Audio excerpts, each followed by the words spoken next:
Fala galera que acompanha o futebol goiano, um abraço para vocês. Vamos analisar aqui o que foi esse Goiás 0, Vasco 1, jogo da 14ª rodada do Campeonato Brasileiro que aconteceu na noite deste domingo no estádio Serra Dourada.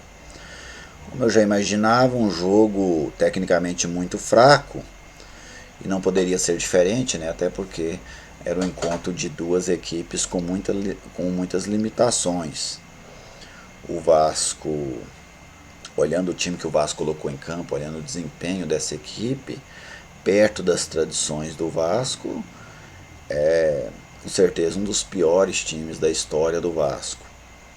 E ainda assim foi a equipe mais eficiente no estádio Serra Dourada. O time que se limitou na maior parte do tempo a marcar, mas quando foi ao ataque conseguiu criar. Além do gol, as outras duas principais oportunidades do jogo foram da equipe do Vasco da Gama. O Goiás teve um ponto, tudo na vida tem um ponto positivo, e hoje teve um do Goiás. O Goiás mostrou ao Ney Franco todos os problemas que ele tem. A fragilidade que tem no momento de marcar, a desorganização do seu sistema defensivo, a pouca qualidade no setor de criação, a instabilidade emocional de muitos jogadores, alguns jogadores que demonstraram nitidamente que não têm condições de jogar a Série A. Tudo isso o Goiás mostrou para o Ney Franco logo no seu cartão de visita. Então, se o Ney Franco utilizar isso, essas observações, elas podem ser positivas para uma reconstrução dessa equipe, né? Essa equipe precisa primeiro ser reconstruída psicologicamente. O Goiás hoje está nitidamente abalado. É um time que quando sofre um gol, ele some dentro de campo. Ele leva 10, 15 minutos para reagir. E isso, diante de adversários de maior qualidade, teve um preço absurdo. A gente viu isso contra o Flamengo e contra o Santos. Hoje é porque o Goiás enfrentou um adversário muito aquém, né, mas muito mesmo aquém dessas equipes, que é o time do Vasco. Essa questão tática, até, especialmente a parte tática que eu gosto, hoje ela nem teve uma função assim tão grande, até porque o Vasco, na maior parte do tempo, ele se limitou a marcar. E o Luxemburgo não fez nada de extraordinário. Colocou o time dele para marcar em duas linhas de quatro, e com o passar do tempo, especialmente no segundo tempo, essas linhas dele foram recuando. Né? Chegou ao ponto que os dois jogadores mais avançados do time dele, na reta final do segundo tempo, eles jogavam logo à frente, ali na intermediária do Vasco. Né? Um time que não oferecia mais não tinha qualquer tentativa de segurar a bola, de nada. Era um time que jogava para segurar aquele 1-0. E ainda assim conseguiu já no final do jogo criar uma oportunidade muito boa com o Cáceres, que o Tadeu fez uma grande chance. E no início do segundo tempo, depois de uma bola mal cortada pelo Fábio Sanches, o Thales Magno chutou fraco e o goleiro Tadeu acabou fazendo uma grande defesa. Mas vamos à questão do Ney Franco. Primeiro, o problema do sistema defensivo. Você pode ver que no gol do Vasco, quem está dando bote lá na ponta direita é o Iago, zagueiro.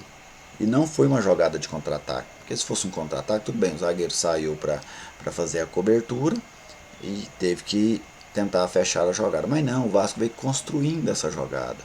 E aí o Iago dando esse bote lá e o Vasco com 3 jogadores contra 2 dentro da grande área do Goiás. Isso assim mostra a fragilidade da organização desse sistema. Pouco depois do gol do Vasco, pelo lado direito da defesa do Goiás, quem estava lá dando um bote? Fábio Sanches. Outra vez o zagueiro fora da área e o Vasco com superioridade numérica dentro da área. Num lance de contra-ataque, se você tem uma transição defensiva boa, já é muito ruim você ter uma inferioridade numérica. Agora pensa você ter uma inferioridade numérica dentro da área em um lance que o adversário está criando a jogada, tocando tal. Então isso mostra o quanto o Goiás precisa evoluir neste sistema. Um outro ponto, a cabeça da área do Goiás segue com muitos problemas de marcação. O Giovani, assim, a gente tem que ter muito cuidado nessas críticas. O Giovani é um jogador que não está dando conta de jogar a Série A. Este é um ponto. E eu venho citando isso há algum tempo, porque sempre eu via que o Giovani sentia aqueles jogos maiores. Mas A crítica ao Giovani é uma crítica meramente técnica, ele não está conseguindo. Voluntariedade ele tem demais, disposição ele tem demais, o esforço dele é muito grande. E ele não está conseguindo tecnicamente. Então a gente tem que parar aí, partir para xingamentos, partir para deteriorar a carreira do jogador, não. Giovani fez 3 Série Bs muito boas e isso credenciou a jogar uma Série A. Na Série A ele não está dando conta de jogar até agora. E aí entra um problema da diretoria do Goiás. A diretoria do Goiás não dá ao seu treinador opções. Giovani está mal. Qual o outro primeiro volante que vai jogar? Não tem. Simplesmente não tem outro bom primeiro volante. Gilberto Júnior está contundido e está no banco de reservas o Jean Carlos, que a gente nem conhece. Eu não tenho nem como emitir uma opinião sobre o Jean Carlos. Outro problema nesse mesmo sentido, o Goiás foi para esse jogo contra o Vasco hoje com 2 zagueiros profissionais apenas. Os 2 que estavam jogando. No banco de reservas estava um menino, o Iago, que participou apenas de um jogo com o time reserva do Goiás contra o Iporá, no Campeonato Goiano. Como é que você vai para um Campeonato Brasileiro, para um jogo de Campeonato Brasileiro com 2 zagueiros profissionais e com um volante? Não tem como, gente, não tem como. A diretoria do Goiás não pode tratar a competição dessa maneira. O Goiás está levando o Campeonato Brasileiro na brincadeira. Campeonato dificílimo, como é o Campeonato Brasileiro, para um time que não tem orçamento, como não tem o Goiás, você não pode cometer erros dessa forma. Então, isso aí que o Ney Franco faça já a primeira exigência. Não pede não, Ney Franco. Não pede, não dá opção. Quando você pede, pode-se dizer sim ou não. Exija. Exija que nessa semana chegue mais 2 zagueiros ao Goiás e pelo menos mais um volante. O ideal seriam 2 zagueiros e 2 volantes. Porque não dá para ficar brincando de Campeonato Brasileiro, como está brincando até agora. O Goiás sente também a queda de desempenho de alguns jogadores. Jefferson, mal depois da Copa América. Léo Senna ainda não foi o mesmo de antes da Copa América. Até o jogador teve alguma personalidade de jogar naqueles jogos desastrosos do Goiás, mas tem rendido abaixo. O Leandro Bárcia é outro jogador que fez um pré-Copa América muito bom e que agora não consegue desempenhar um bom futebol. Então o Goiás tem aí alguns jogadores que caíram de rendimento, jogadores que vinham sustentando aquela boa campanha e que agora caíram de rendimento. Caíram tanto que eu considero hoje, em termos de rendimento, estou falando de momento, não estou contando tabela de classificação, não estou contando pré-Copa América, estou falando de momento. Neste momento, o Goiás é o time de pior rendimento na Série A.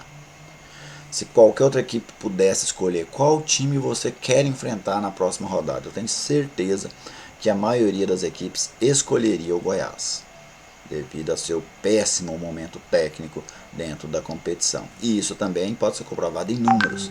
Depois da Copa América, o Goiás somou apenas 2 pontos, juntamente com Chapecoense, CSA e Avaí.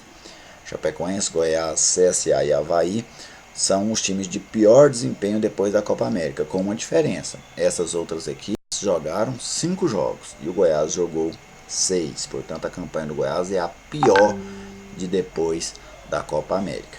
Então, que sirva aí de alerta para a comissão técnica e especialmente para a diretoria. A vaca está indo para o brejo. Não vale mais ficar pensando, discursando e falando aqueles pontos conquistados antes da Copa América. O momento é esse, a competição é agora.